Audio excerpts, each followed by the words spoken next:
So the idea was, is to just, I guess it's kind of got these questions set up, is to talk about a little bit like the life journey of a photographer. Initially, the main hook is, how did you become pro?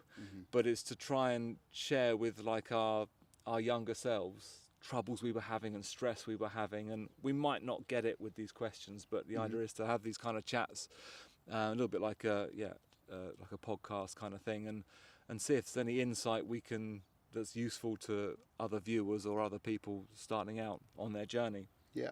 So we'll see if these questions get it, and there'll be other bits we can talk on, and there'll be loads of cuts like this. I'll cut this bit out, and so it doesn't matter what we say. Yeah. And because I could really rant and be like frustrated about certain things, and that might not make it to the cut, so it doesn't really matter what happens.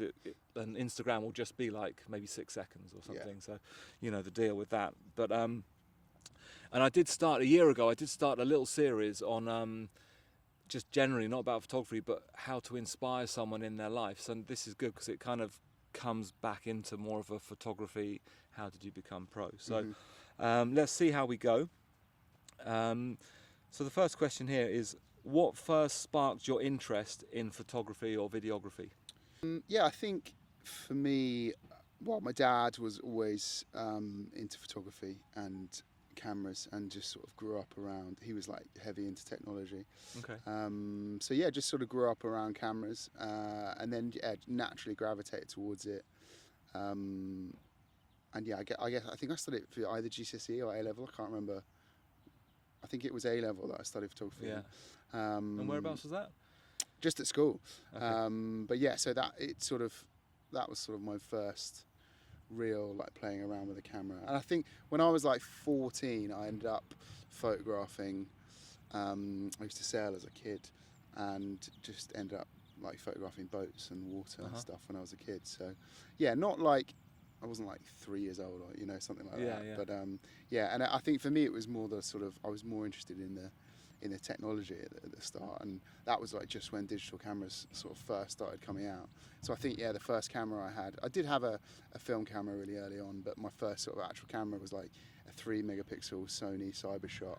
Cybershot, remember Cybershot? Yeah. I had an Ixus, Canon Ixus something shot, Power shot, whatever it was, So it was that kind of sort of sparked my interest, and then it went from there. Okay, cool. Yeah, I did an A level as well at the time, and but at home there was a photography book, and it was all like arty, black and white, and I think it was like a half naked woman on a tree trunk and stuff, and I was like, wow, that was always quite magical. So So when you were studying, so when did you kind of realise that you might make a career out of photography? I think so. I studied photojournalism at university. Okay. And didn't want to be a war photographer. Realised that pretty quickly. And I'd always sort of like at school, I'd always sort of photograph my mates playing sport, and I think any kid that sort of grows up, whether it's skateboarding or doing any sort of sport, if you're not that good at the sport, you end up taking the photos of your mates. So I sort of ended up doing that, and then studied photojournalism at university, and then at the end of university, sort of first job out of university, me and a mate ended up photographing the Tour de France in 2012. So got really lucky, and that we had sort of incredible access to the Tour de France. So just spent 2.5 weeks sort of chasing 100 cyclists around the south of France. Brilliant. And then I didn't really think, I actually came back from that and ended up getting a job in recruitment for 5 days, and hated it and quit on the 5th day. Okay. And then that was on the Friday, and the Monday I managed to sort of find my first freelance job as a photographer, which was photographing like kids' summer camps or something like that. I kind of fell into it rather than. That's quite good. Quite early on, kind of straight into it. Kind of thing. And then obviously I had a lot of access from the Tour de France, and had quite a good portfolio off the back of that. And then that managed to sort of get me jobs, sort of speccing for a sports agency, selling to newspapers, and sort of slowly work my way in that way. Cool. Yeah, because we've kind of tackled the second question, because the second one was like, when did you realise this could be more than just a hobby? But you kind of grew into it then from school and Yeah, photojournalism? I think back then, when I've had chats with other people that are thinking about getting into photography, back then I was really lucky that it was just me. My rent was really cheap because I was 24. I didn't really need to make much money, so all I had to do was like pay my rent, and if I did that, I was chuffed. So, I think it was easier back then because I didn't need to make very much money to live, whereas now, the costs are a lot higher. So, but yeah, I think it was more just like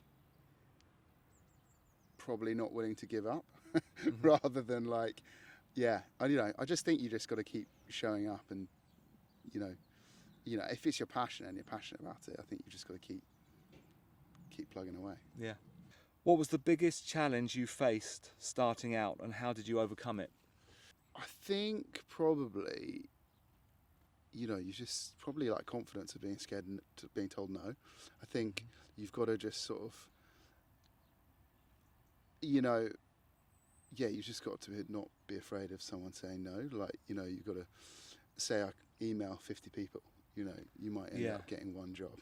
And so you're getting 49 no's. And what about like criticism as well? Like I found that quite hard over the years. I mean, once when I was living in Madrid, I had trying to do bits of fashion. Yeah. And it wasn't that great, but I think a lot of that relied on the quality of the models as well. A lot of the time. And bloody hell, did I try and I had someone in an agency saying, I just don't like your work.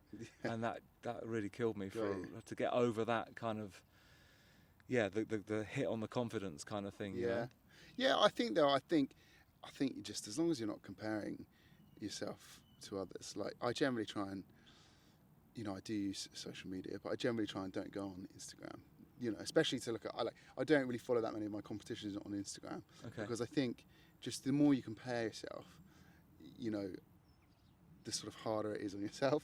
And I think this a lot is of the times, topic, I think it's nice to look at other people's work and be inspired by it. But a lot of the times, like a lot of the photographers I follow are fashion photographers on Instagram, and that's the work that I think everything in photography, especially like trends and especially like from a commercial sense, comes from the fashion world, because that's the most, there's the most, it's the most profitable. It's where probably most photographers are working, and everything comes from that. So all of the trends comes from that. So that I tend to follow and look at fashion photographers more. It's like the biggest budget. And every 6 months there's a new season. They're pushing. So the amount of development money and I was always growing up looking at like Nick Knight and stuff like that, and it was like unbelievable that they'd build movie sets just for like a few shots. And so for me, the fashion, the lighting side of it, it just blew me away. Like a lot of my interest in photography was just the lighting after a while, and just being able to understand light and get good at light. So when I left university, I was shit scared of lighting. I just didn't want. I remember my first job at Spring Studios, it was for All Bar One, and I just had the windows open full. Yeah. It was really bright, so I was controlling, because I was just too scared to, in a commercial setting, use the flashes and things like that. But once you build up that skill, I think, and they say, don't they, like understanding the direction of light, times of day, colour, temperature, and things like that. But confidence is a huge thing. I find that, because a lot of my story, and probably more a chat with you and things, is how some people like make it astronomically and others don't. Yeah. And then and others don't even make it to the level you're at or where you got to. It's kind of like but as well, it's a lot of personal issues when you just start to trying to develop as a human being. So when I was pushing in London photography, that's all I cared about. All I wanted was next job, big job. I want to be rich and famous or successful, and that's all I was pushing for. And I kind of burnt out, because I was like, I've got no other, that's the only thing that kind of makes me happy. And then I didn't really have much of a lifestyle around that, hence moving back down to the coast. But I think it's interesting how you mentioned that you don't look at other work, and I think that's a very healthy thing to do, because if you're always comparing your work to other people, or it's discipline and personal development, isn't it? So photography isn't everything in life. You know, Mhm. you do have a life outside it, and Instagram is just like it's Yeah. so big right I now. think I've also had like a bit of a different approach on my like career. Like my sort of, I think, you know, this might be a question that you ask me later on, but I think it's really important as a photographer or someone getting into photography that you just do it to follow it as a passion and you just photograph what interests you, because I think it's really, there's so many photographers I know and have followed in the past that almost they get that one big job and it's too early and they're almost like a flash in the pan, and they're kind of suddenly taking on like, you know, 100, 200k jobs when, you know, they've only photographed a couple of their mates,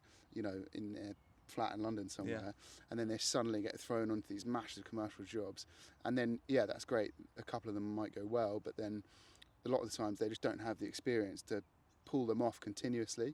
And like my career trajectory that I've always wanted is kind of like, I don't want to be a sort of flash in the pan. I want to be here for a long time and like build a, you know, sort of long and sustainable career. So I'm sort of like, obviously, you know, the big job's great, but yeah, I'm trying to, and I think a lot of the problems that photographers have is they're chasing these like 6 big jobs a year that they're going to make a killing off, and then wait for that next big job to come in. I think as a business, you need to have like regular repeat clients that aren't your like, you know, massive job, and that kind of, you know, obviously that needs to be at a level that it's still profitable, because you can't, you know, shoot 70 days a year doing smaller jobs and then try and thread in these bigger jobs, because I don't think that works either. But yeah, I think it's about finding a balance and you know, having a plan on like what level of or profitability level of shoot you're trying to target, and sort of building a business plan around that and going after, you know, brands that you think are in that, or you know, are willing to pay that price for, you know, what you're going to shoot. Yeah, that's huge, because it's like, I think it's like having a blank canvas and saying what you want instead of looking around and taking bits of what other people are doing, because that'll help you develop better. And that's the one thing I didn't really do in London, is have like a proper business plan. I was just like shooting everything that I wanted to and building up my portfolio and just trying to get big jobs, but I didn't really take control of it. It was almost in control of me, and I think that's how you would burn out, is if you need to have a better plan and a business plan. I think a lot of people have like this idea that like once you get to the top you can change your lifestyle to be how you want it to be, but I think probably a better approach is having the lifestyle you want and building a business around that. And you know, especially if you're going to have any sort of longevity, like you can't just work, you know, 350 days a year for 10 years until you've made it and then get there and work 6 days a year. Like it, you know, just doesn't work like that. So I think, for me, like it's about, you know, photography for me is like essentially trying to access a lifestyle that I want to live, rather than chasing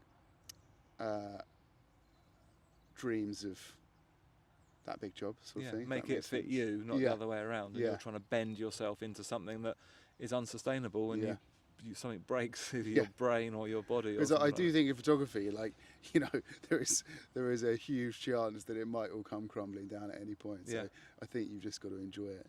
And also I think that, like, you know, there's so many transferable skills that, like, that you learn as a photographer. You know, you can transfer into something else. So that looks like it would probably be our advice we would give to someone who wants to go professional in the field, is define what you want from it.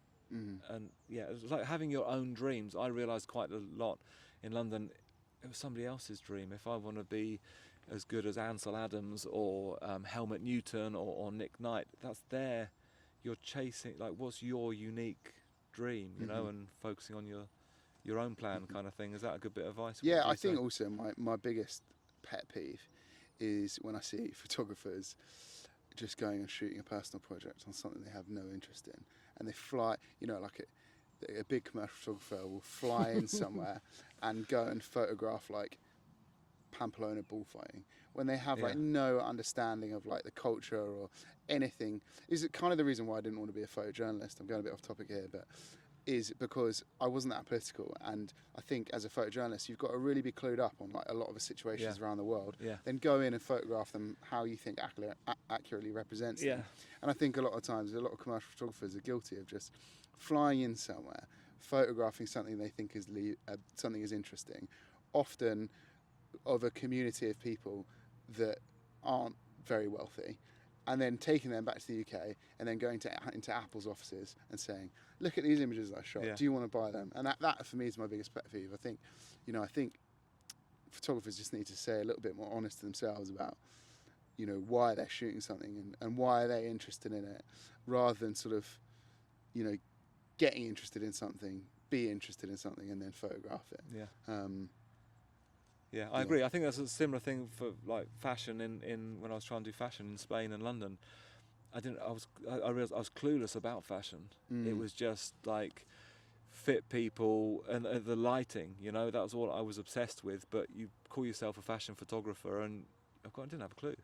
So it's like I'm trying to shoehorn myself into it, and you're bound to competition, or someone's gonna be better and have better knowledge. Also, I think again, like there's so many transferable skills, and like someone that is really into fashion, and a really good photographer might not be a very good fashion photographer because they don't know anything about the technical side of fashion photography. And I think there's so many different elements to being a photographer that you could just be really good with people and be an amazing photographer. You could be a really good observer and be an amazing photographer. You could be really, really technical and be an amazing photographer.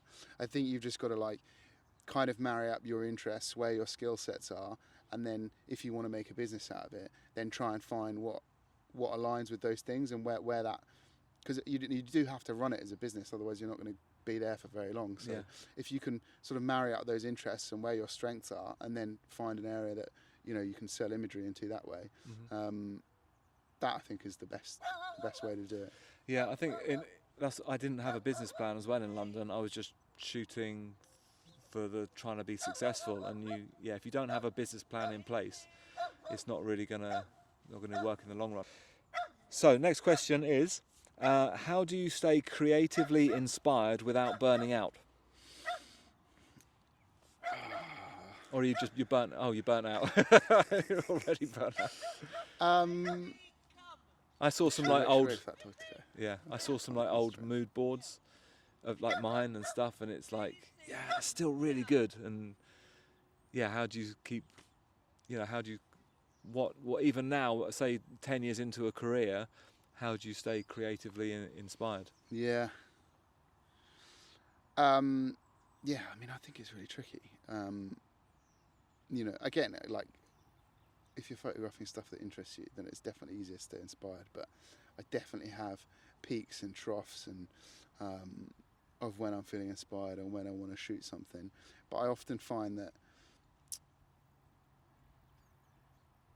when I am sort of in a sort of creative rut and don't know what I want to shoot, just like having some me time and like time away from it. Like if I'm on holiday, I love shooting and I love taking photos. If I'm general day-to-day life, a lot of the time I'll just photograph on my phone, because there is the age-old thing that best camera is the one that's with you. But I think it is really hard if you're just we're consuming and like taking in so much imagery at all times and social media, and you're just constantly consuming, and I do think you do need to have time away from it.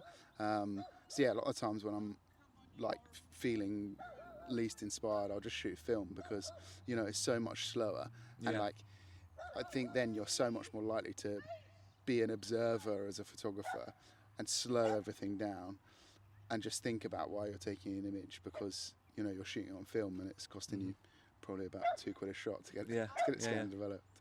Yeah, that's what I was going to say when you started to reply, was that Instagram is so it's so consume, and like they say, don't they, that Facebook and Instagram have kind of almost turned us into the product. So we're the ones that are just getting used and flicking through everything. And I found that quite a lot in London when I was up there, that you put all this effort into a huge shoot and you get these shots, but it's just like flick, and it's done. It's almost like we're we're feeding a machine, almost like a sci-fi movie, and we're just slaving away, putting all our life energy and sweat and money and finances and all of this into these shoots, and it's just getting consumed. Like, we're just feeding a beast. So like you say, to disconnect from that, reconnect to yourself and get your kind of almost like your own power back, recharge, and just it's like, just trust yourself. You'll find your way, and just cut through all the noise that's around you, because that can weigh you down in the end, and it can kind of burn you out, I guess. Yeah, I think also, a lot of photographers, when I first started out, when social media was coming up, were like, it's going to be the death of photography. And I think because I've come from this social media world, or, come up in that time, yes, the imagery is normally alive for a lot shorter time period. We're not doing, how many seasons a year or collections a year. It's like whatever that, however that image appears from social media before it falls off everyone's radar.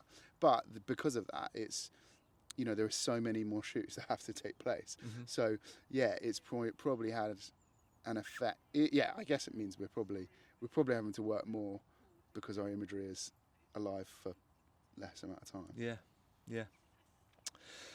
Okay, what daily habits help you stay grounded and focused?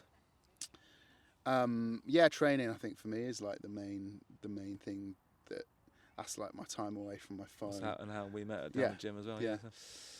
It's my time away from my phone. It just like gives me that clarity. Like, I always find, like, if I go in the gym and do like as savage workout as I can, and I put myself through that sort of mental pain, the rest of my day is going to be easy. And I'm a great believer in that I think everyone's got their different, their different vices or habits or hobbies. But yeah, for me, mine's definitely the gym, and that's my sort of like, mental rest, I think. Yeah, I couldn't agree more. I think if you can do that like every day, something for yourself, something for your health, you're going to last a lot longer, and your mental health, the thinking power, is just going to benefit unbelievably. So yeah, couldn't agree more. What boundaries have you set to protect your time and energy, if you set any boundaries? I'm very like strict on, like, I have an office away from home, and I'm very strict on, like, when I get home, I'm at home. I mean, it's blurred a little bit sometimes now that sometimes I will work from home because my wife is on maternity leave, so that office space is free. But yeah, generally I try and leave work at the office and come home and be at home. And just, I mean, this is a little bit off topic, but I know I'm guilty of it, but I try not to, I think if you're self-employed, the one benefit of that is that you don't have to work 9 to 5 days a week. A lot of the times we probably end up working more, but I take a lot of, like, I'll always, if I work the weekend, I'll always make sure I like take a day off to go play golf, or like carving out some of my own balance time it out, and kind of balance it back. And being strict with that, I think is really important. Cool. What does a good work-life balance look like for you? Kind of covered it a bit anyway in the last one. I think for me, I do like that though. Sorry, the 5 days, and if you overspill a day, then you get it back, kind of thing. Well, I mean, I even try not to work. Like, I don't know. Sometimes I'm like, I need to work really hard. Like, for me, time in the office is not like, I would rather go there and do like 4 hours and work really hard and then go, because, like, I'm not paid by the hour, so like, as long as I've got my work done, I won't just sit at the office sort of, working out what I'm doing. I'll just go in and do what I need to do, do some planning, but I think it's just really important to not, I think that's why a lot of people probably get burnt out, is like they're working too much because, and I just think it's a real danger of the whole idea of like, what got me here isn't going to get me there. And I think, I sort of realised at one point in time that the first year I moved back down to Chichester, which was about 3 years ago, was I couldn't shoot anymore. Like with the travel and shooting, editing, travel back, post production, pre-production, I couldn't shoot anymore. I was like, I'm the busiest I could be in this year. Yeah. I think I had like 4 weekends at home. We had a lot of weddings that year, but between like some work I had at the weekends, because I had a few clients back then that I used to shoot on the weekends for. I had like 4 weekends at home for that whole year. And I was like, that's not sustainable. And the only way I could like increase my revenue at that point was like put prices up and work less. And so that's been a massive thing I've been trying to shift to. Obviously now not living in London and having to commute is, I only really want to shoot 1 or 2 days a week. So it's got to be at a price point where, that's profitable for me to do so. So, it's just working out, how you can make that happen. Mm-hmm. Has your idea of success changed since starting the business? Yeah, 100%. Yeah, I guess kind of it comes back to what I was just talking about then. When I first started out, I was just happy someone was paying me to take photos. Yeah. And that felt like a great privilege. And also, I know I'm guilty of this some days, is just forgetting how lucky I am that I am working, doing something that I love. But, I think as shoots have got bigger and bigger, it has become more of a business for me rather than like photography being a passion, because like I still love like just going out with a camera on a morning and photographing somebody doing something like that. I love that. There's nothing better, but for me often now a shoot doesn't look like that. It's it's loads of lights, it's loads of people, it's really high stress for probably quite a short period of time for we have with that athlete photographing whatever the product is we're advertising.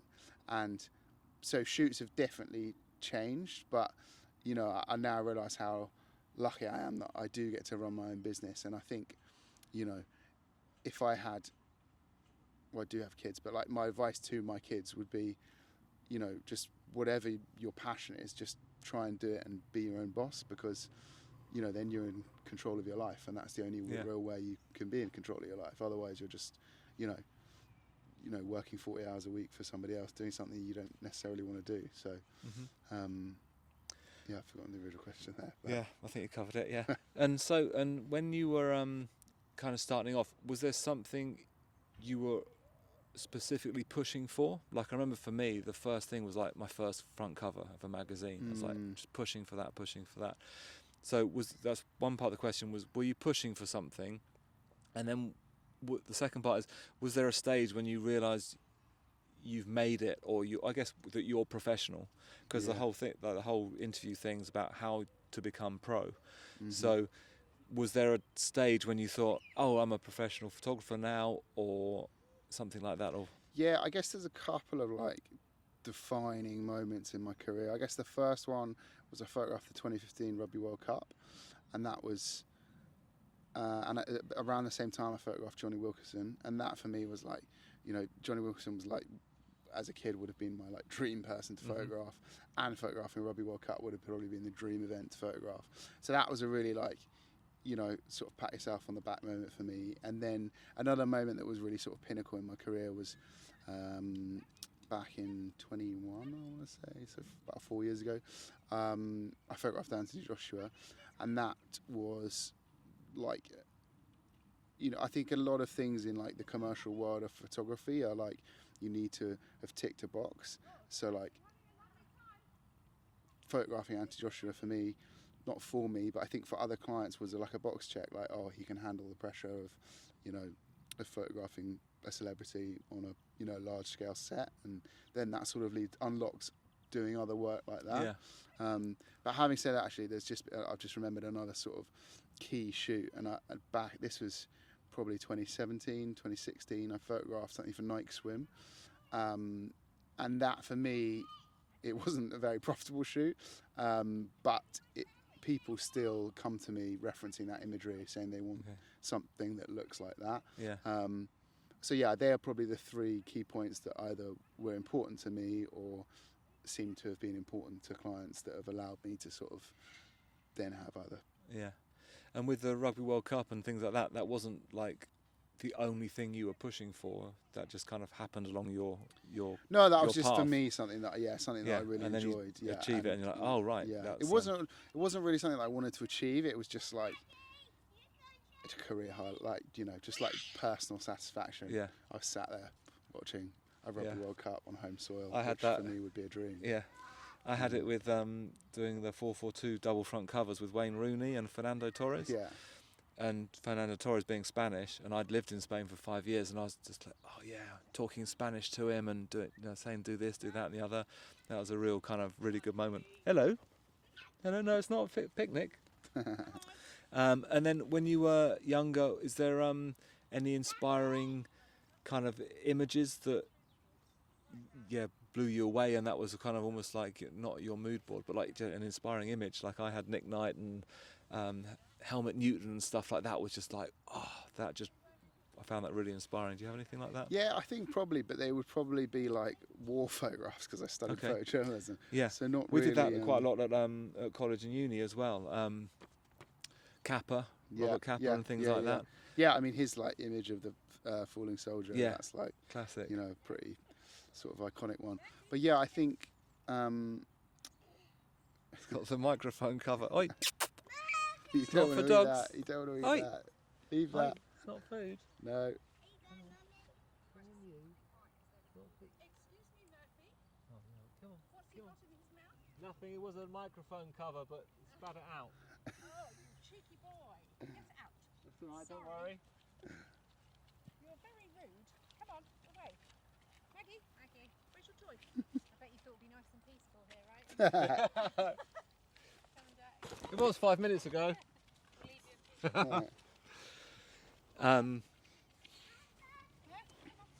Yeah. Yeah, I guess it's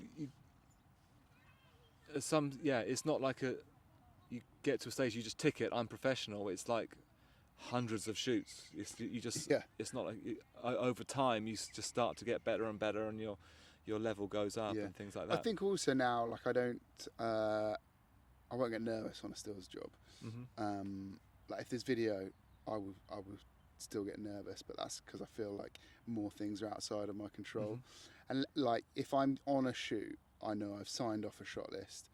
I know like 99% of the time exactly how we're going to do what we're going to do before we arrive there. Planning is huge, or I've tested it. So a still shoot these days, I won't really get stressed about it. It's more for me now, like directing the video side of things that I'll find stressful. So that for me, I remember my first few shoots.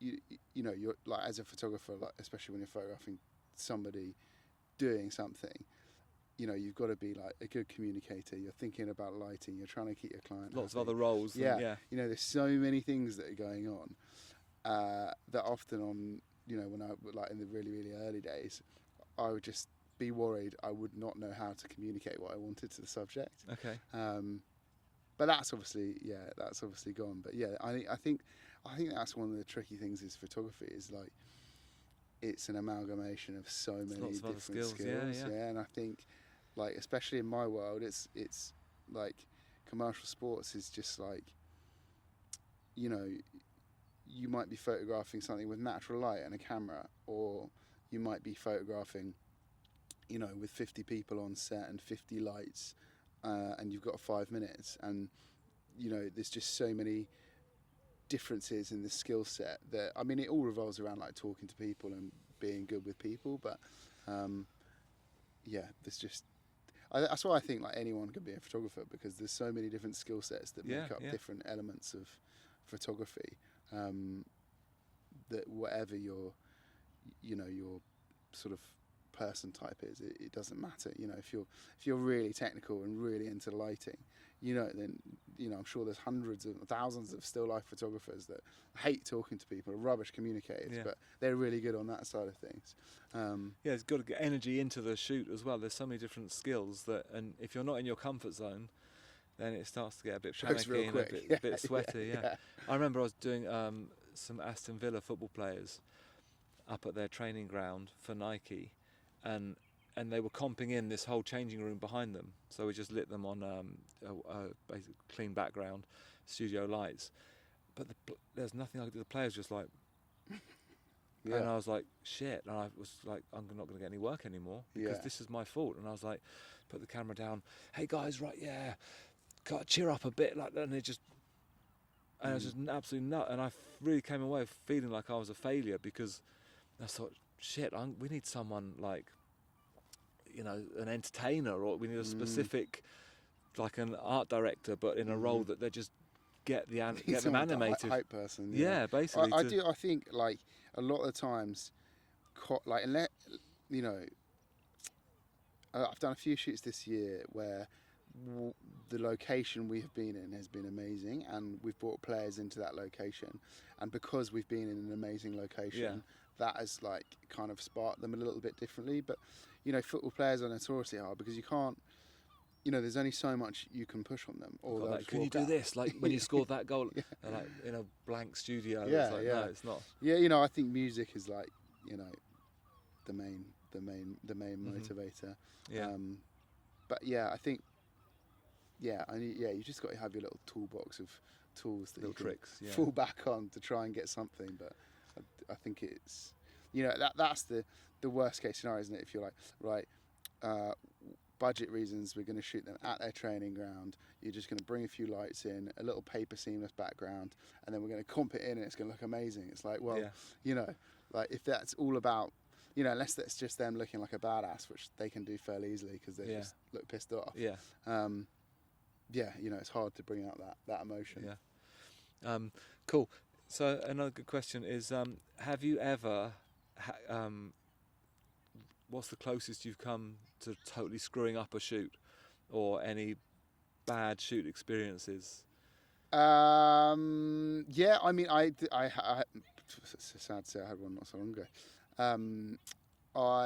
It wasn't, but I was on a shoot, and the client wanted to. So whenever it was a really light crew, so I wasn't shooting tethered. I was shooting to card because it was just me abroad. I don't want to say where I was because in case the client sees this, but then they don't know. But I always shoot to 2 cards whenever I'm doing that, if I'm not shooting tethered.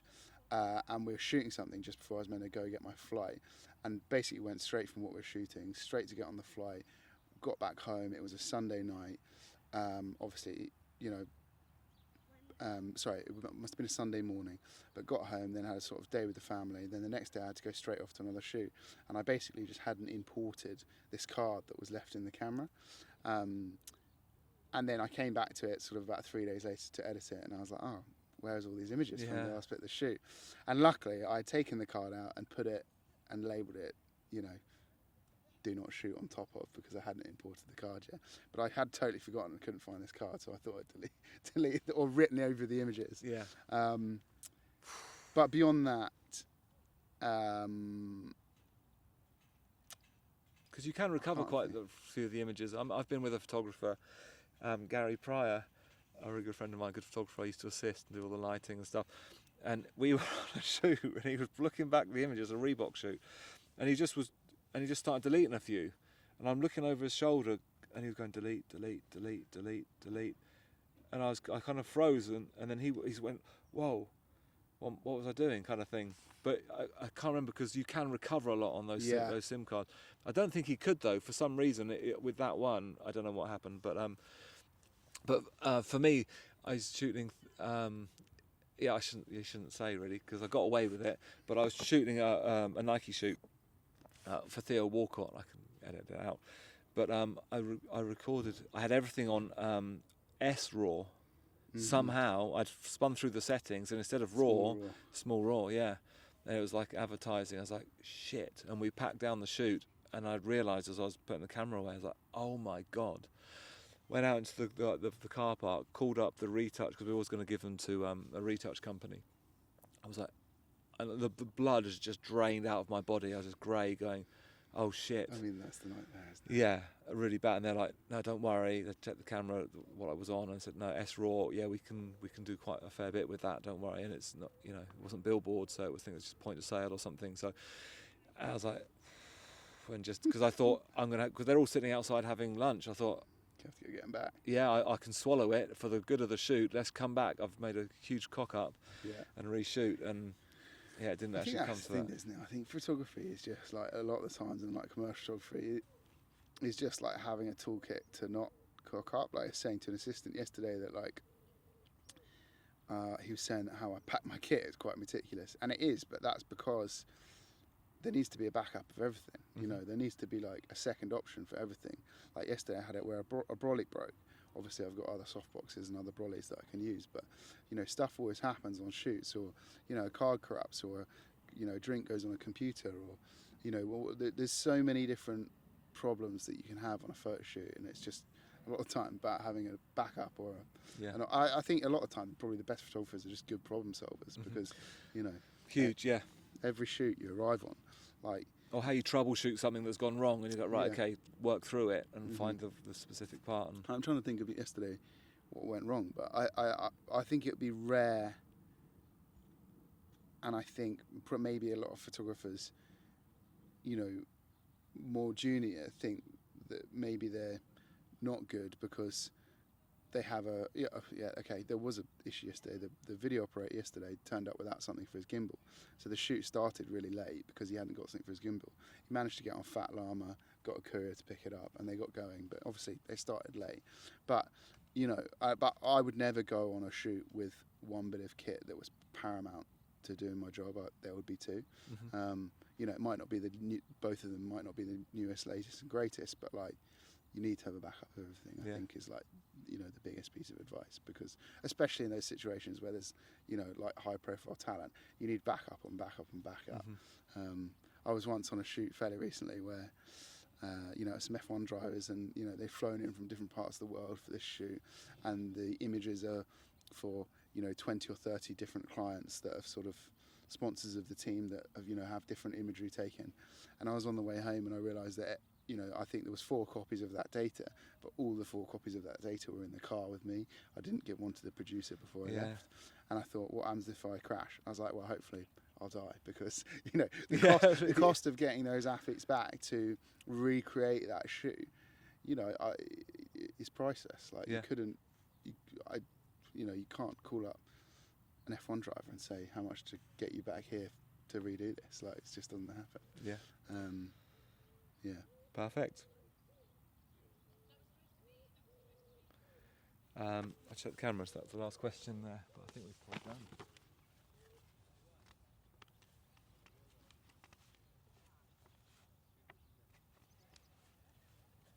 Cameras are going. Yeah, that is those last two. The last 10 minutes is what is like what it's about. I think it's just off topic, but you're covering stuff that people can take snippets from. I think it's really, really good. Yeah.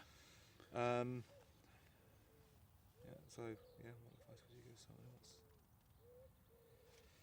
else? We can try it and see what happens. So yeah, the last question is, what advice would you give to someone who wants to build a business and a life they love? Yeah, I think we've sort of touched on it, but I think covering just sort of like following your passions within it, and trying to build a business around that aligns with it. But I think that's how you're most, you know, I think that's the best way to do it, and I think it's the most likely way you have to succeed, because I think, you know, it will just show in your imagery that you're interested in it, or you know, you'll spend longer working on it or within it, so your imagery will be better because of that, because you've spent longer, you know, photographing it. And I just think, I think building a photography business is about sort of jumping on every opportunity and never being afraid to talk to people, and just sort of, I think just always turning up with the right attitude. And I think talking as well, like we used to do that with lots of photographers, is like even though I used to live with another good photographer friend of mine, Sam Christmas, and there can be the competition, but also just talk and exchange ideas, and you're all one community. I felt a bit lonely in London sometimes because it felt like you're competing against everybody, and you're elbows out, right, fighting for work, when you can just reverse that and flip it and work together, chat together, get ideas, and help each other out, kind Yeah. of thing. Yeah, I think one of my should be one of my main competitions. Will Cornelius is a really good friend, and like we've sort of sparked up this sort of like working relationship that's sort of ended up in friendship because there's enough work out there for everyone. Like I'd rather Will, if I was up for a job and I didn't win it, I'd rather Will won it than someone else. Mhm, Like yeah. I'd rather I won it, obviously, but if I've not got it, I want Will to win it. And I think there's definitely enough work out there, for everyone to make a living if they're hungry enough to go after it. I think it's about sort of trying to bring everyone else up, not sort of stamp everyone else down. I think competition is it's only going to make your work stronger. I think so, and push you further. So I think it's important.